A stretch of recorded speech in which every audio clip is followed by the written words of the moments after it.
what exactly is yacht rock? Do you have a quick synopsis of how to defend it or define it, excuse me, Clint, or is it more complicated than just a simple definition?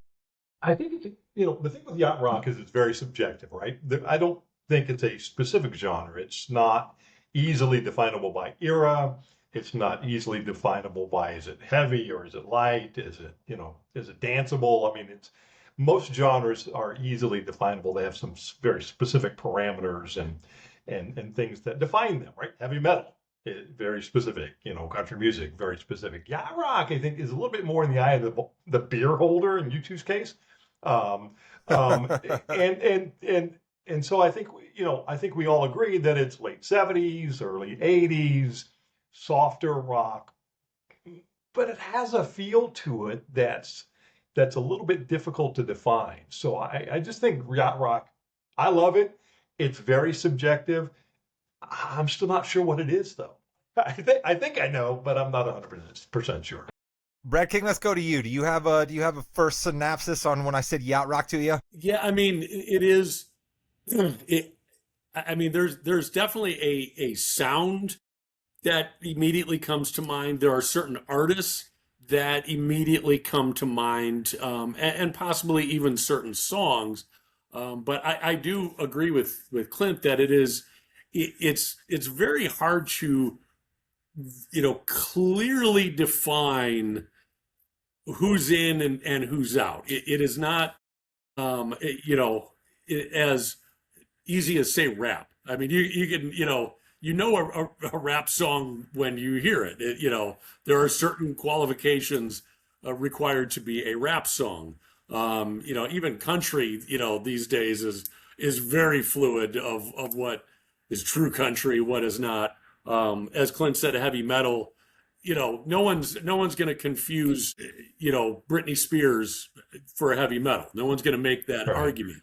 But when it comes to yacht rock, as I'm sure we'll get into, Steely Dan vehemently says they are not yacht rock. I think most fans of the genre would say they are. Hall and Oates is another one that they're like on that fringe, and Nope. right, like Clint is shaking.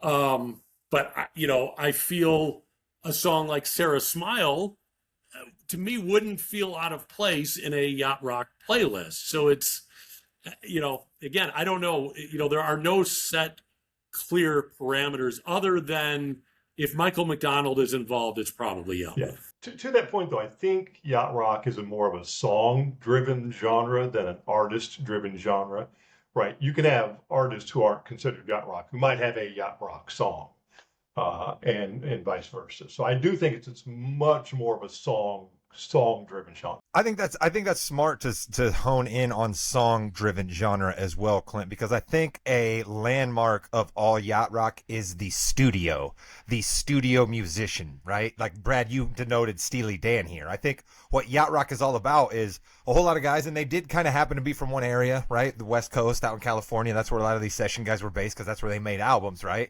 And they were all striving for absolute perfection. Right? They wanted those jazz and themed complicated guitar chords, right? That no 3-chord stuff here. Get your 3-chord rhythms out. This is yacht rock, all right? We're doing complicated jazz beats here. We're bringing in the electric piano, okay? That doesn't automatically make you yacht rock. I want to denote right now, just because you bring an electric piano to the stage doesn't automatically make you yacht rock. It makes us want to let you through the door. We're definitely going to give you your shot when we see you have an electric piano up on stage. Yeah. But you need to bring a few other things to the party to become yacht rock. It can't just be the electric piano. But that doobie bounce, as it was called, certainly makes it yacht rock. So I think, like you guys said, you know it when you hear it.